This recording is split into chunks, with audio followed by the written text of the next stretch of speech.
Holy Ghost. Amen.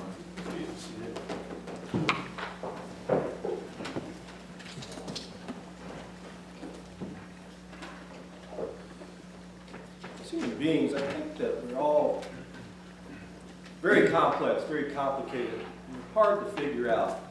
I think that any of us that have ever been married or are married or in some kind of a relationship, or even just with our buddies, we might get together for a beer once in a while, I think we find that there are just things about them that we don't understand. And yet, despite this mystery that surrounds them, we still find ourselves attracted to them. While we might say that there's, of course, certain things that attract us to one another of the opposite sex, of course, physical qualities, but there's also things like personality. But I think what we really miss sometimes, I think, is the idea that perhaps what also attracts us to the other person isn't just some attribute of ourselves, but an attribute of someone other. And that, of course, is the presence of God within each and every one of us.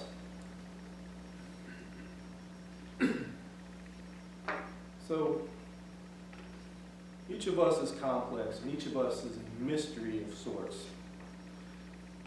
And even though we might be able to penetrate inward into another person's personality, we can never fully understand everything about them. But that's a good thing, because it always keeps us coming back wanting to learn more about them.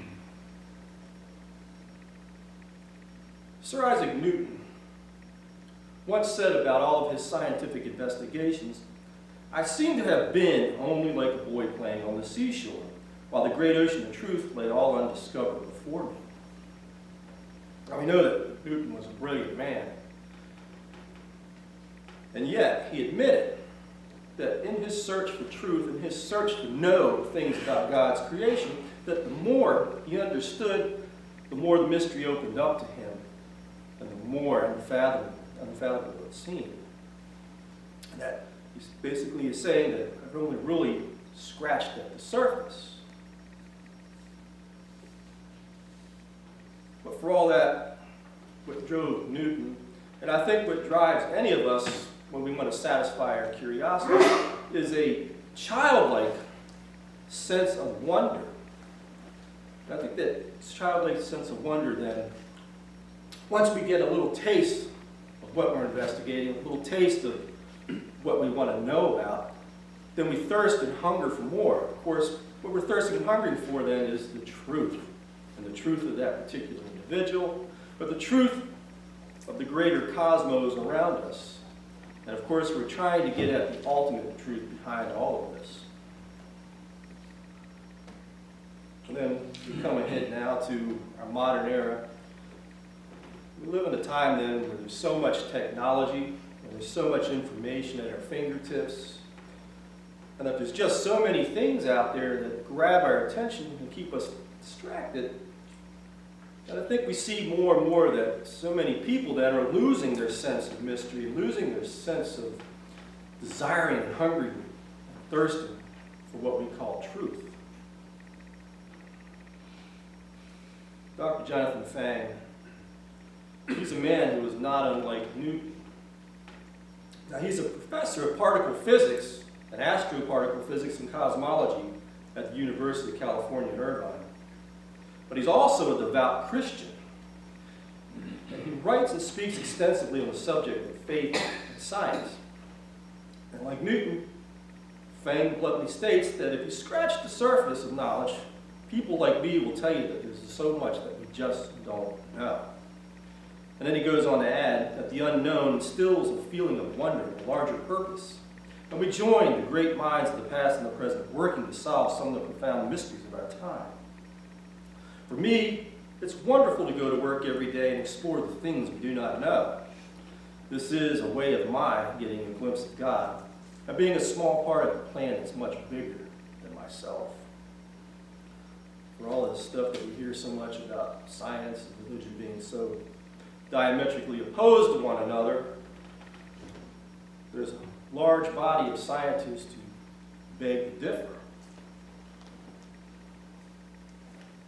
What we really trying to drill inward away from the larger cosmos today. In one sense, trying to understand the mystery of our personhood. But we can't really understand the mystery of our personhood without understanding something about the cosmos, about our origin, and who and what's behind it. And Jesus then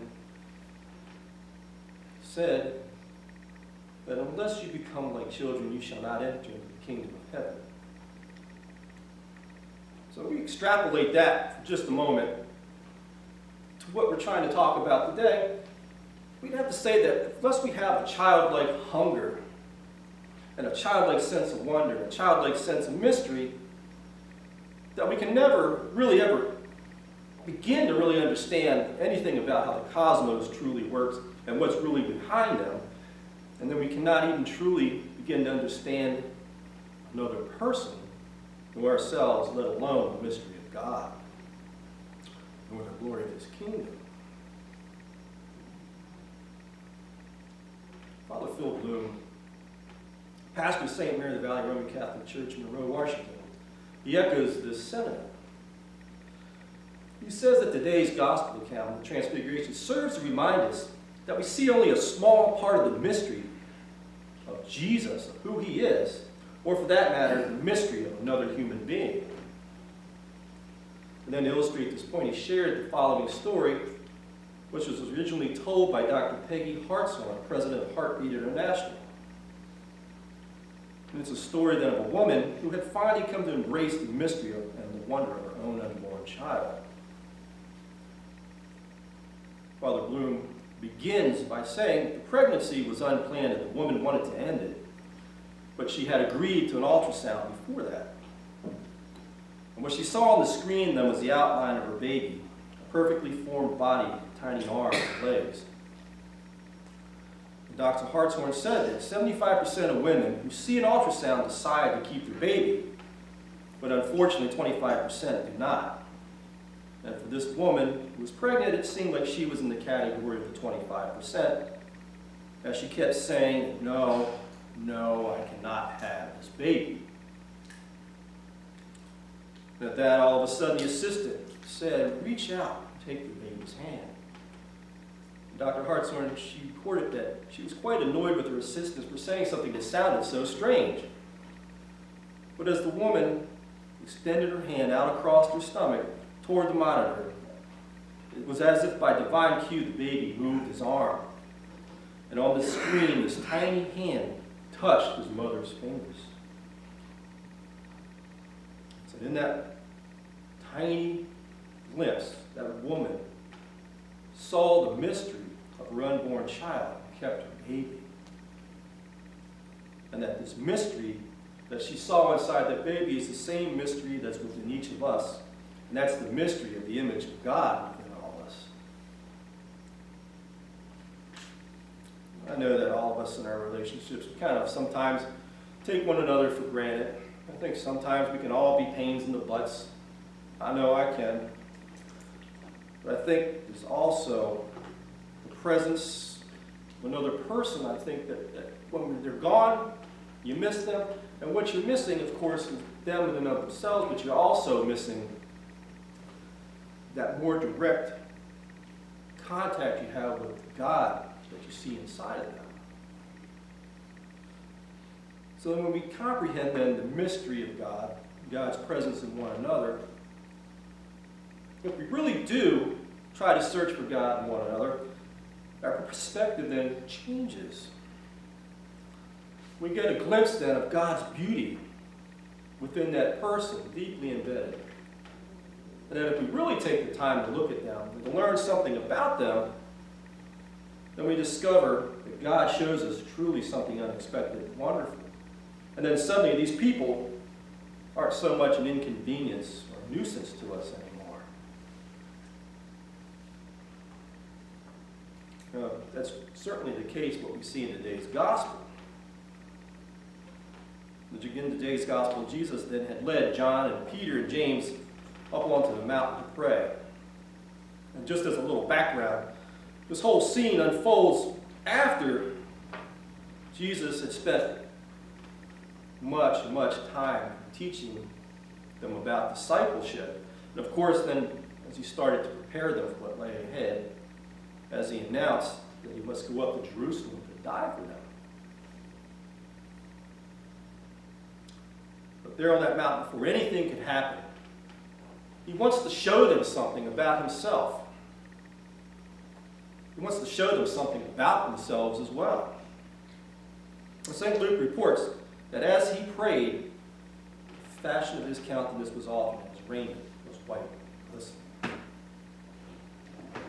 Then, of course, later, after the resurrection, both Peter and John, reflecting and then writing about what they had witnessed, had very similar testimonies. St. Peter said, "We were eyewitnesses to his majesty." And St. John said, "We beheld his glory, the glory is of the only begotten Son of the Father."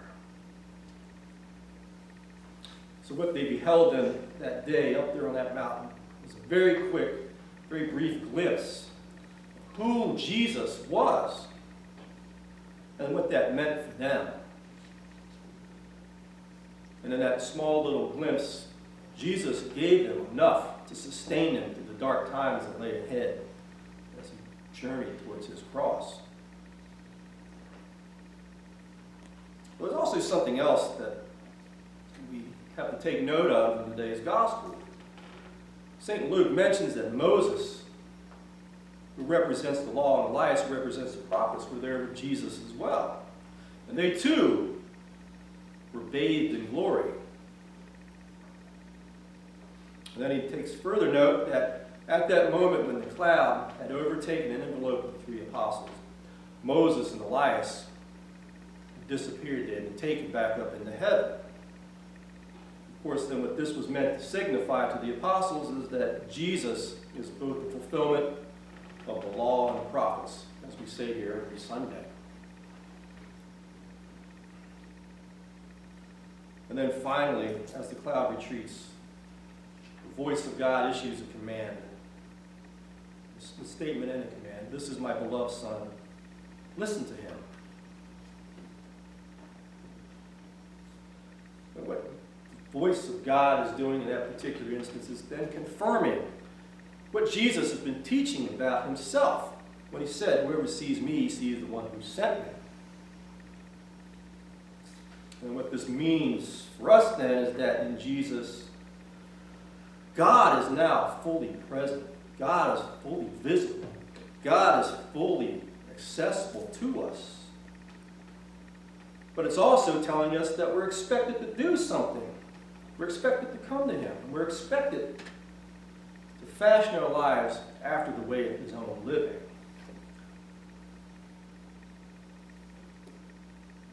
So then the Transfiguration revealed Jesus' divine glory.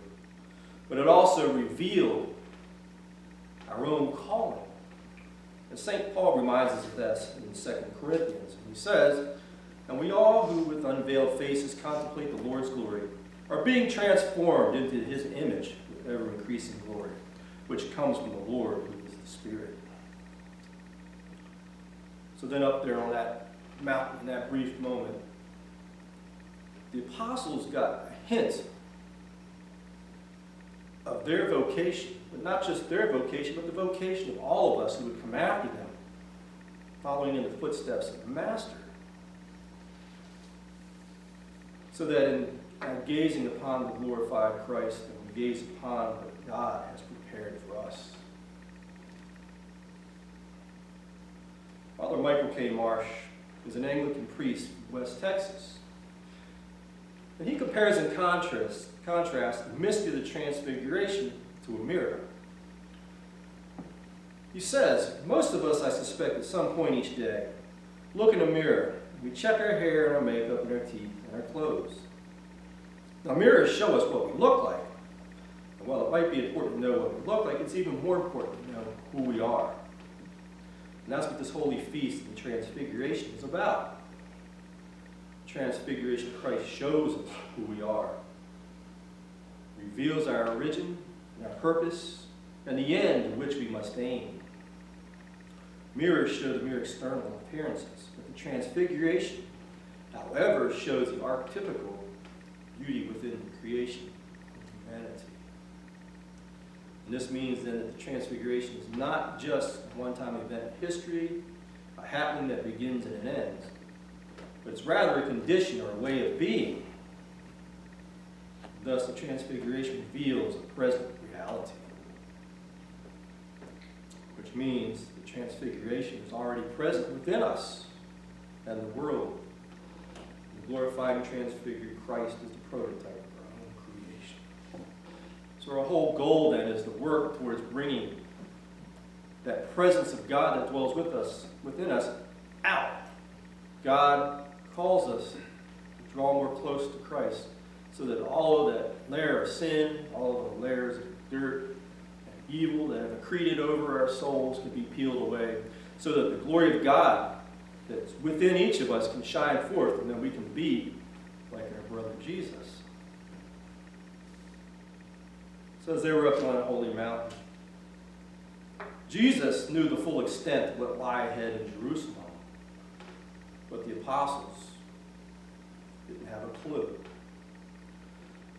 So he gave them a glimpse of the light that was at the end of the tunnel. This Transfiguration then gave them reason to hope in the face of what would soon become an increasingly hopeless situation as they would travel to Jerusalem where their master would first be utterly humiliated and ultimately killed. And so too it is for us, that in the darkness and in the trials and the tribulations that we experience in this life, in this world, the Transfiguration then affirms for us that Jesus is the light that shines in the darkness, and that this light that shines in the darkness calls us upward to itself. So today, God continues to draw our attention to the Transfiguration. He does this then to give us something to hold on to give us a glimpse of his ultimate triumph then over sin and evil and death, and to give us a glimpse of the glorious future that awaits us in the resurrection. And so then he encourages us then to move ever closer into Christ's splendid light. And then he calls out to us through all of the deceit, through all of the darkness, through all of the violence, and through all of the death, and all of the hopelessness, saying to us, "This is my beloved Son. Listen to him." Amen. Remember the words of our Lord Jesus, how